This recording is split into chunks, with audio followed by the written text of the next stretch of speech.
Jean-Pierre Castaldi, bonjour. Bonjour. Comédien qu'on ne présente Je plus. vous ai dit bonjour, mais... Bonjour Jean-Pierre, commencez pas à m'engueuler. Cantonné dans des rôles de dur, de macho ou en bon naïf, on a découvert grâce au livre Au hasard de ma vie un personnage bien loin de tout ça. Oui. Vous savez, le drame de l'acteur, je peux en parler un petit peu parce que j'ai démarré avec 80% des vedettes actuelles françaises. J'étais au cours Jean-Laurent Cochet de Bardieu, j'ai connu Huppert à 16 ans, Fanny Ardant, je les ai tous connus entre 18 et 22 ans. Donc, le métier d'acteur, c'est une rencontre avec un rôle. À un moment donné, il faut rencontrer le rôle. Alors un jour, ça s'appelle À l'Est d'Éden, un jour, ça s'appelle Les Valseuses, un jour, c'est Belmondo dans Un bout de souffle. Il y a des rencontres comme ça qui fait que tout d'un coup, ben voilà, vous êtes un bon acteur, parce que Depardieu était de toute façon, dès le départ, hors norme. Je ne dis pas qu'il était fantastique, mais il était déjà hors norme. Donc, c'est des rencontres avec un rôle. Donc, à partir du moment où vous n'avez pas... Moi, j'ai fait un rôle avec Marcel Carné, mais on est compte, Marcel Carné, mais je vous en parlais parce que c'est le dernier casting que j'ai vraiment fait. On en reviendra au casting. Et donc, je n'ai jamais eu, dans la période, disons, 24-30 ans, de premier rôle de film, ce qu'on appelle phare. Et donc, à partir de là, on vous propose ce que vous êtes physiquement. Et jusqu'à 30 ans, jusqu'au jour où j'ai décidé que j'en avais marre de toujours faire la gueule avec un flingue ou une sulfateuse ou de jouer les paras ou les sergents, j'ai accepté ce qu'on m'a proposé parce que de toute façon, l'important, c'est de travailler. Et petit à petit, grâce à la télévision à l'époque, où on tournait beaucoup, où j'ai fait 4 ou 5 Maigret, des Moulins et tout ça, j'ai joué des personnages plus subtils. Le problème, c'est de transformer ça au cinéma. Et au cinéma, vous êtes quand même totalement cadré. Et donc, il a fallu que j'attende que des grands metteurs en scène comme Sauté me donnent enfin ce qu'on appelle la faille. Mais ça, ça a pris du temps. Alors, La faille, l'émotion. Voilà, j'ai fait un film, si un jour vous avez l'occasion, qui passe en ciné-club, de Pierre Trabeau, qui s'appelle Le voleur de feuilles. Vous allez chialer du début à la fin. Mais ce film, il a fait 100 000 entrées, avec ma mère et ma grand-mère en plus. Donc c'est pas ça qu'elle est... C'est vrai qu'on est loin de l'audience et les chiffres d'Astérix et Obélix contre César. Donc oui, vous avez une performance incroyable. Mais ça sert à rien, puisque derrière, j'ai pas tourné. Et vous avez aussi beaucoup d'humour. On se souvient de ce sketch avec Raphaël Mézari, énorme, Soyez, oui. Terrible. Alors, dites-moi, actuellement, parce que c'est difficile de vous suivre, hein, vous êtes sur un projet avec Michel Galabru, vous avez déjà tourné 15 jours, 15 minutes. 15 minutes pour un long On a métrage. fait un petit moyen métrage pour montrer ce que serait éventuellement le film pour avoir un financement, c'est-à-dire pouvoir tourner dans des conditions à peu près acceptables, avec 1 million d'euros, disons. Donc vous avez déjà tourné 15 minutes du film avec Michel Galabru pour un appel. Enfin, pas moi, on a joué dans la même séquence, on a D'accord. présenté les personnages principaux. Donc Galabru fait un professeur, moi j'en fais un autre, il y a 2-3 acteurs belges formidables d'ailleurs, et donc ils montrent ça à des financiers pour draguer des fonds, pour essayer de faire le film, voilà. Et on vous a découvert depuis peu, où là ça arrive, dans un clip des Sturbs. Stub. S-T-U-B, Stub. Et alors ce clip, on vous voit tel que vous êtes. Non, pas tel que je suis, c'est très bizarre. Vous savez, c'est un sketch,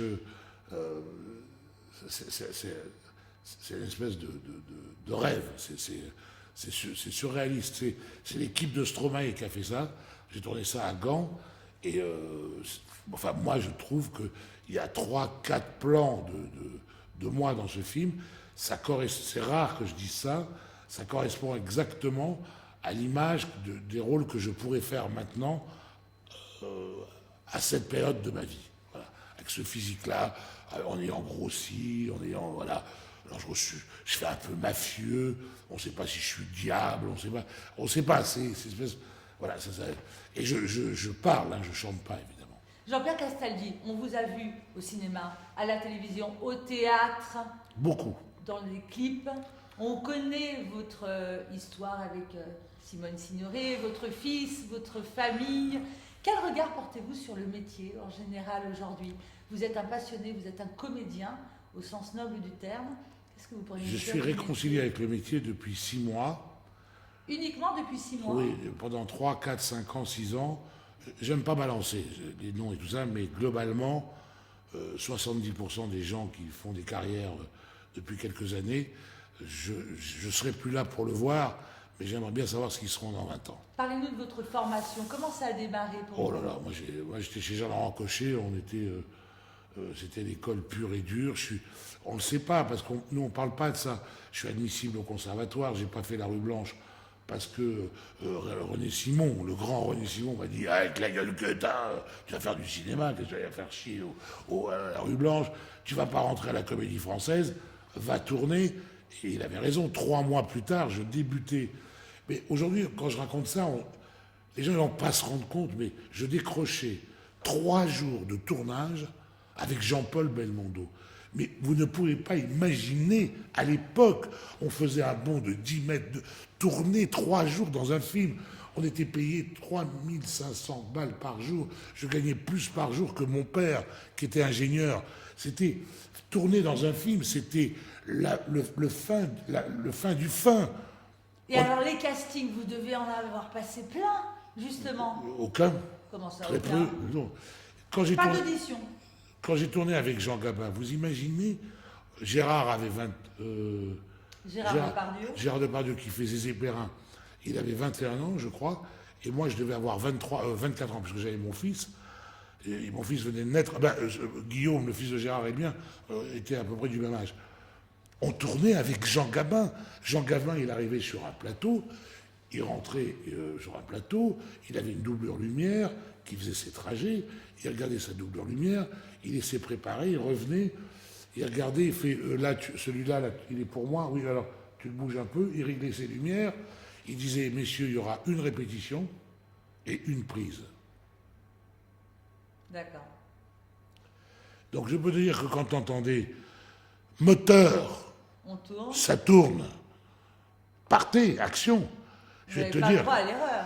pas le droit à l'erreur. Et en face de toi, tu as un acteur qui, pendant tout le tournage, ne fait pas une faute de texte. La formation. Quand tu tournes avec... moi, j'ai tourné avec Gene Hackman. 3 Oscars quand j'arrive devant lui. 3 Oscars. T'imagines, pardon, je recommence. Non, attends, le mec, il pète un câble. T'as une caravane de 10 mètres, t'as un fauteuil à tournon et tu fais: pardon, je me suis trompé. Non, mais c'est pas possible. Donc, Jean-Pierre, alors dites-nous. Donc je raconte ça parce que c'était extraordinaire. Voilà. Décrocher un rôle dans un film, c'était extraordinaire. Voilà. Aujourd'hui, ma concierge, elle fait du cinéma et elle est très bien. Alors dites-moi, si vous ne passez pas des castings, qu'est-ce que vous Alors auriez... si, à l'époque, au tout début, ça se passait pas comme ça. Il y avait très peu de cours dans Paris, il y avait une dizaine de cours. Et très peu de comédiens qui voulaient se lancer dans ce métier, peut-être aussi. Il y avait Non, mais pas de- on venait pas faire du cinéma, on voulait être comédien, acteur. Donc tout le monde passait par une formation théâtrale, quoi. Forcément. D'accord. Forcément. Le cinéma ne pouvait pas nourrir, c'était élitiste, je vous ai dit. Donc ça ne pouvait pas nourrir tout le monde. Donc en attendant, il fallait jouer au théâtre et un peu plus tard faire de la télévision. Mais pour faire de la télévision, il fallait déjà, à l'époque, on répétait quasiment comme au théâtre, on était dans des conditions directes. On faisait des pages de texte, parce que c'était de la vidéo, on filmait ça en plan séquence. Et alors les castings aujourd'hui, vous en passez plus? Ou vous en passez encore? Alors le dernier casting que j'ai passé, après Marcel Carné, alors oui, mais là, vous vous rendez compte, là c'est Marcel Carné qui vous donne un rendez-vous, il vous revoit 1 fois, 2 fois, 3 fois, il vous choisit, et évidemment il vous fait faire des essais. Alors les essais, à l'époque, c'est pas un bout de caméra, appareil photo, dans un coin avec une gonzesse qui te lit la réplique dans le texte, où on te dit même pas ce qui se passe dans l'histoire. Les essais, c'était une scène du film, tu avais lu le scénario, tu avais les conditions d'un tournage, et tu jouais la scène. D'accord. Devant Marcel Carné. Donc, c'est plus des essais à ce niveau-là. Aujourd'hui, il y a une fille qui me reçoit, bonjour, pour les films américains, do you speak English? Non, attends, j'en dis. Ah, bonjour, vous vous appelez Jean-Pierre Castaldi, oui. Alors, qu'est-ce que vous avez fait? Ben, tu fais ce que j'ai fait, ben, je me lève et je me casse. Chérie, si tu sais pas ce que j'ai fait, tu peux pas être casting director. Parce que tu as envie de lui répondre, et toi, tu as fait quoi pour être là? Alors, Jean-Pierre Castaldi, après ce moment intime où on a un peu survolé votre carrière et vos histoires, donnez-nous un peu une méthode. C'est quoi la clé pour tous ceux qui veulent être comédiens, comédiennes? Bon, alors, on va commencer par se débarrasser de tout ce que tout le monde sait, de la passion. Il faut aimer passionnément ce métier, parce qu'il est injuste, ingrat, on n'est pas récompensé, on souffre. Et après, une fois qu'on a décidé qu'on allait souffrir, etc., c'est que, à quelque niveau que ce soit, c'est-à-dire que ça soit sur 10 répliques ou une petite scène au théâtre ou au cinéma, c'est le travail. Le travail. La formation. Le travail. C'est obsessionnel. C'est obsessionnel. Je vais donner des grands comédiens que je connais, Jacques Weber, qui sont des copains comme ça. Ce sont des gens qui marchent 2 heures dans la rue en répétant leur rôle dans leur tête. À partir du moment où vous signez ce putain de contrat, où vous vous engagez à mettre toutes vos compétences professionnelles au service d'un film, ça devient obsessionnel.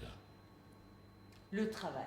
C'est-à-dire que il faut que ce personnage que vous allez jouer vous habite. Il faut qu'il rentre dedans, de gré ou de force. Et ça se passe comment? Par du travail, lire son scénario, chercher, et surtout, ne pas le ramener à soi. Le plus beau des rôles, c'est celui qu'on rêve de vous voir jouer. Qu'est-ce que c'est beau. Merci Jean-Pierre Castaldi et à très bientôt. À très bientôt.